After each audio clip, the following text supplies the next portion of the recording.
Hi, in this lesson, we're going to look at our final approach of machine learning, reinforcement learning. We've already seen how supervised and unsupervised learning work. So what is different about reinforcement learning? At its core, reinforcement learning is simply learning about the world or how to complete a task through trial and error. As humans, we've been learning this way since our earliest days on the planet. We learned to stand up and balance on our feet, and eventually to walk, all through trial and error. We didn't know all the physics and details behind it, but we did know what we wanted to do, and we could feel out what actions did and did not lead to our success. Many children are also given external feedback from adults, like smiles and cheers, about what were good or bad actions. All species on the planet will repeat actions that lead to rewards or success, and reduce the frequency of those that are penalized or hurt. Reinforcement learning is one of the leading ways that companies are training robots to walk and move as well. While we could, and some do, train these actions via supervised learning, sending in lots and lots of labeled data about how to move each limb correctly and building these types of data sets can prove challenging. Ultimately, supervised training limits the success of the movement by the quality of the dataset. With reinforcement learning, however, we don't need to understand all of the smallest details. We just need to know what we want the final output to resemble. As the robot begins to move in ways that align with what we want, we can provide it rewards to continue performing these actions. Over many iterations, the algorithms learn what to do and what not to do to be successful by following these rewards.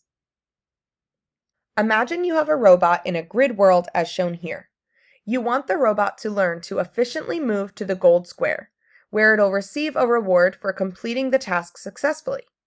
It doesn't know the best path, however, so it must try a whole bunch of different paths randomly.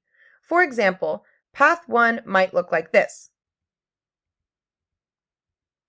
We can now give values to each move to indicate whether each one was towards or away from the final goal. This way, it can learn from the trial about which moves were better than others. Of course, this was just one trial. The next random path might look like this.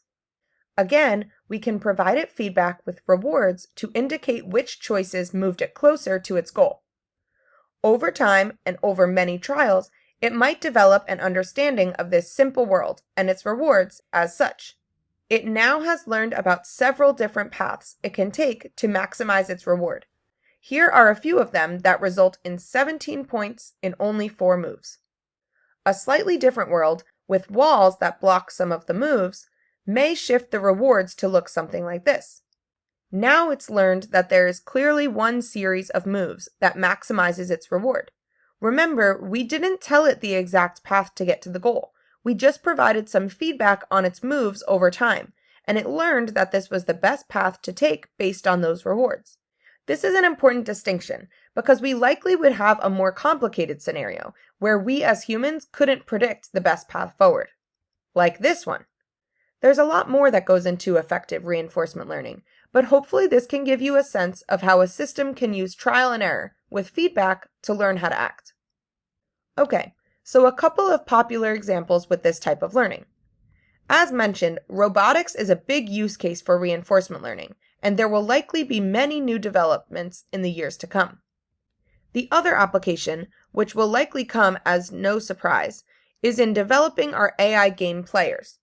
Again, we could use supervised learning to send in game state data and labeled choices, but this data is difficult to create, and it means that the computer would never be any better than us humans since we would be creating that data. With reinforcement learning, the computer can learn through many trials of playing and being rewarded or penalized for certain outcomes, ultimately resulting in a system that could beat the best human player. Now it's your turn to explore more about reinforcement learning.